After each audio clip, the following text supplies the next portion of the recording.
Might find another moment to let go, an open mind. Oh, you never know, you just don't know, and I don't mind. For every time, you never know, just keep in mind.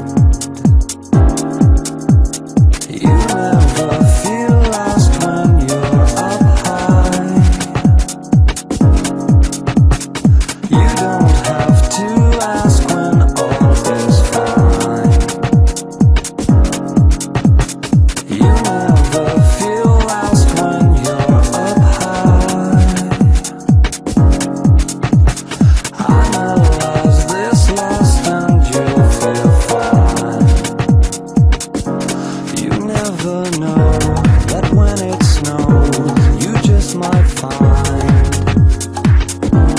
another moment to let go, an open mind. Alright then, so that was my unboxing portion of the video, and in the second half of the video, or 3/4, whatever it is, I'm going to be talking about my thoughts on the figure. So first impressions, she's a lot smaller than I thought. I believe she's a 1/8 scale. Correct me if I'm wrong, but originally I was not gonna get this figure.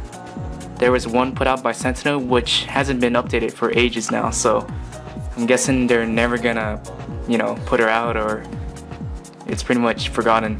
But I really like that figure by Sentinel. Wasn't a big fan of Good Smile Company's version. I mean, it's a nice figure, but it just feels a little off and doesn't give that Inori feeling. It doesn't seem like her. I mean, it's a nice figure, but it doesn't seem like the character it's trying to portray. So that's just my quick personal thoughts on it. But let's get into more detail of the figure. So looking down here, I could zoom in here on the quick. The base is actually a lot more interesting than I thought, seeing it from online. It was pretty boring from my first impression seeing it online, but once I received it, seems like a little effort was put into it. Let me move the camera. That should be a little bit better. So on the base, it's a see-through base, as you can see.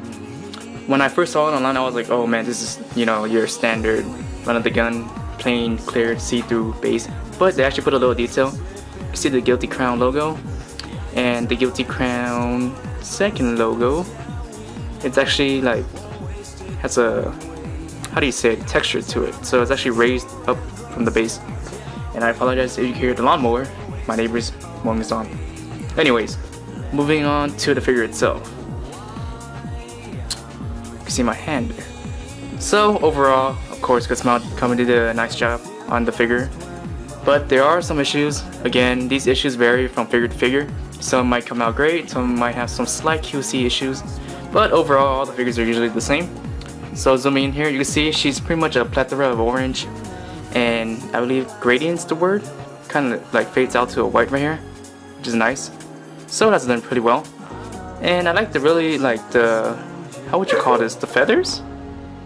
And sort of like the feathers. Kind of, not really a feather, but like the design of it. It's pretty nice. But yeah. And all around the figure, it's basically the same orange with the gradient of out to white. So that's done pretty well. For my particular figure, I had some issues on the hair. Of course, again, it's not always the same with every figure out there. Some of them have issues, some of them don't. But for mine, there are some paint issues. I don't know if you can see it on camera. Let me see if I can find it. There was a particular section. I don't know, the camera's not picking up too much of it, but If you see it in person, it's just very tiny little marks right here. I don't know if you can see it, like it's like little. It's not a thing huge of a deal, but you shouldn't worry about it once you're buying this figure. But overall, the figure is done really well. So a little detail like her little ribbon. I'm pretty sure there's a word for it, but there you go. Pretty similar to the anime. And her little hair tie thingy, which is done awesome.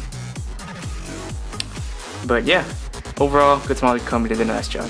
Her legs are actually painted with a glossy sort of paint, as opposed to the rest of the figure, which is kind of like a matte finish. So pretty much the inside of her dress and her leggings, I believe, stockings, are glossy.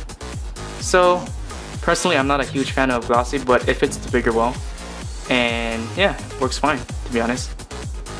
I think the highlight of her is basically the back. You can see all the, how do you describe it? The wrinkles and how her dress flows in the air. This piece is actually a separate piece. You just slide it in through. And yeah, there you go. It goes like that. So you go. Yeah. So her pose is kind of imitating she's like floating in the air and whatnot. But that's basically it. Another nice thing that I like that Good Smile did was for her peg, they didn't go with the usual plastic. There is one little plastic one, but there's also a metal rod, which is similar to some figures out there. I believe my Rin Tosaka, also from Good Smile Company, has that, you know, that metal kind of like little bar. So it's a little more stable, less likely to break, and overall you keep it longer. So all in all, I think it's a great figure. Still, I do not think it's the one that best portrays Inori herself. I'm really hoping Sentinel comes out with their Inori, which has been ages, hasn't been any updates. It's been in her casual clothes though, not in her, I guess, battle suit. But if you're a fan of Inori, give it a check. Check out the online pictures, or you can check out my album. I'll link it in the description, and see if you like her. Personally, I don't like her too much, but the reason I picked her up was because I think she was on clearance for like 4,000 yen something, and I was like, man, it's cheap, you know, just pick it up. And yeah, I mean, I'm not super disappointed, but it's still a pretty nice figure to have.